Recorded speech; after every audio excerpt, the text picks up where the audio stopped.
E aí, pessoal, tudo bem? Dando prosseguimento então às nossas aulas de eletrônica analógica, o objetivo hoje é trabalhar um exercício com diodo, mas já numa configuração em paralelo. Então, na aula passada nós vimos o exercício em série e hoje nós vamos trabalhar a utilização do diodo em paralelo. O primeiro exemplo que nós vamos ver é esse que está apresentado aí. Nós temos dois diodos de silício em paralelo. E ele pergunta quem é o V0 e quem é a corrente presente nesse sistema. Esse circuito apresentado é apenas um circuito teórico. Nós não devemos fazer isso em circuitos práticos, ou seja, colocar diodos de silício em paralelo. Por quê? Porque nós não conseguimos garantir que esses dois diodos são idênticos. Isso, consequentemente, vai fazer com que as resistências que a gente tenha em cada um dos elementos possa ser diferente. E, consequentemente, a queda de tensão expressa em cada um deles pode ser diferente. Então, se um deles entrar em condução antes do outro, o outro diodo não entra em condução. Consequentemente, você teria todo o fluxo de corrente passando apenas por um diodo. Mas a nível teórico, onde a gente considera idealidade, nós podemos considerar esse circuito como sendo um circuito válido, onde nós teremos os dois diodos com degradações exatamente iguais, perfeitamente iguais, e que o fluxo de corrente, então, iria se dividir para ambos os diodos, como eles são idênticos, eles teriam, então, uma queda de tensão idêntica, metade do fluxo de corrente passaria por cada um dos ramos que a gente está observando. Agora, o diodo ele tem um funcionamento, uma degradação estimada, no caso do silício de 0,7. Então, sem cálculo nenhum, nós conseguimos observar que V0, que é essa tensão expressa aqui sob os diodos em paralelo, é uma tensão de 0,7 volts, ou seja, a queda de tensão ideal para que a gente tenha os diodos em condução. Como o circuito está diretamente polarizado, como nós podemos observar, ou seja, o mais está aqui no nosso diodo, então o comportamento pressupõe que o diodo estará em condução. Consequentemente, nós teremos em V0 0,7 volts. Ok? Como os dois diodos estão em paralelo, então a tensão em paralelo é sempre a mesma. Consequentemente, nós teremos 0,7 volts tanto sobre o diodo 1 quanto sobre o diodo 2 num processo de condução ideal. Então, nós caímos num comportamento onde nós temos uma corrente que é chamada de I1 e nós temos uma corrente ID1 e ID2. A corrente ID1 e a corrente ID2 elas são iguais à metade da corrente I1, sendo que nós temos aqui, pela lei de Kirchhoff das correntes, o somatório das correntes em um nó tem que ser igual a zero. Então, esse aqui é um nó, onde você tem uma derivação de mais de dois bipolos.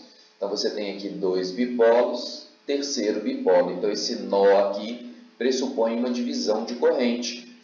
Então, você utiliza a lei de Kirchhoff da seguinte forma.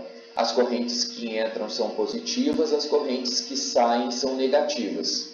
Então, nós vamos ter I1 menos ID1 menos ID2 igual a zero.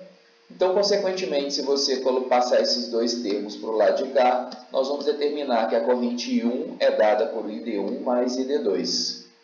Então, se elas são iguais, porque as características do diodo são iguais, então eu vou dividir I1 por 2 e, consequentemente, eu teria a relação para localizar quem seria a minha corrente I1 presente nesse sistema. Considerando, então, a segunda lei de Kirchhoff, a lei das malhas, ou a lei das tensões, ela pressupõe que o somatório das tensões e quedas de tensões presentes em uma malha tem que ser igual a zero. Levando em consideração o fluxo de corrente, então ele entra primeiro aqui no negativo. Então, eu terei menos E mais VR mais VD igual a zero. Isso quer dizer que a minha tensão vai ser igual à queda de tensão presente no resistor R e nos diodos presentes nessa estrutura, presentes nessa relação que nós temos aqui, ou que nós observamos aqui. Consequentemente, nós teremos a ideia de que você tem, né, a sua relação de tensão 10 menos 0,7, que é essa queda de tensão presente aqui em V0, como nós observamos no slide anterior. Então, a tensão entregue sobre o resistor vai ser de 9,3 volts. Então, 10 menos 0,7, 9,3. A corrente, ela é expressa, a queda de tensão no resistor é expressa pela sua resistividade vezes a sua corrente.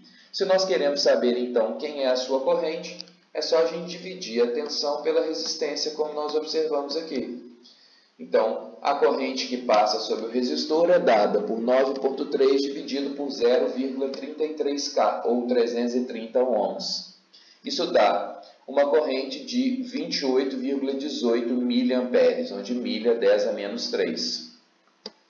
Se ID1 igual a ID2 e igual a metade, então, da nossa corrente I1, então 28,18 dividido por 2 dá 14,09 mA. Então, esse aqui é a corrente estimada desse circuito para cada um dos diodos, levando em consideração o que eu falei no início da aula, de que os dois diodos são realmente idênticos e que, então, eles iriam entrar em condução ao mesmo momento, permitindo que fosse dividido o fluxo de corrente. Não devemos fazer isso na prática. Agora nós temos um segundo exemplo que vai nos levar a entender o comportamento de diodos em paralelo e levar isso em consideração nos nossos projetos.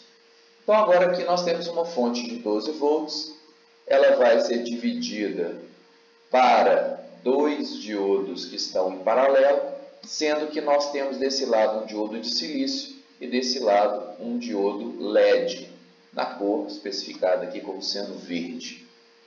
Nós sabemos que o LED, para entrar em condução, ele precisa de tensões aproximadamente maiores do que 1 volt, enquanto que o diodo de silício ele gera sua condução estimada em torno de 0,7 volts. Então, consequentemente, se nós levarmos isso em consideração, o que vai acontecer nesse nosso circuito? À medida que o diodo de silício entra em condução com 0,7, ele vai entrar em condução antes do LED. Consequentemente, como eles estão em paralelo, a tensão que eu tenho aqui obrigatoriamente tem que ser a tensão sobre esse diodo. Como eu tenho 0,7 para entrar em condução, 0,7 não é o bastante para que o LED entre em condução. Ele precisa de mais do que isso. Consequentemente, o LED ali vai funcionar como um circuito aberto e não vai influenciar o nosso dispositivo, ou seja, o nosso circuito. Ele não vai entrar em condução, consequentemente, ele não vai brilhar, não vai emitir fótons e apenas o diodo de silício vai entrar em condução. Então, nós podemos dizer que no ponto V0, nós teremos os 12 volts menos o 0,7 da condução do diodo. Então, ele é 11,3, como nós podemos observar aqui. Então, nós nem precisamos fazer cálculos muito sofisticados para que a gente possa chegar ao valor de V0. Mas eu faço uma sugestão de que vocês calculem qual é a corrente presente nesse circuito, nesse exemplo, para que vocês possam entender melhor o exemplo que nós fizemos anteriormente. Então, levando em consideração que o diodo não vai entrar em condução, ou seja, que ele não vai gerar uma queda de tensão, porque o diodo de silício tem uma queda de tensão muito menor, ou seja, na ordem de 0,7. Como eles estão em paralelo, a tensão dos dois teria que ser exatamente iguais. Então, consequentemente, ao entrar em condução o diodo de 0,7 volts de silício, consequentemente, você não vai permitir que o diodo entre em condução. Então, você teria aqui 12 menos o 0,7, que é a queda de tensão, daria uma tensão V0 na ordem de 11,3. Faço a sugestão que vocês calculem qual é a corrente presente neste exemplo. Então, ao final da aula, nós vimos como trabalhar o desenvolvimento de cálculos com diodos em paralelo, levando em consideração que os diodos podem ou não estar em condução, dependendo das condições e dependendo da exatidão que esse circuito apresenta. E utilizamos então também a lei das correntes para a gente determinar a relação da divisão de correntes em um nó e a lei das tensões para a gente determinar qual seria o fluxo de corrente em uma malha.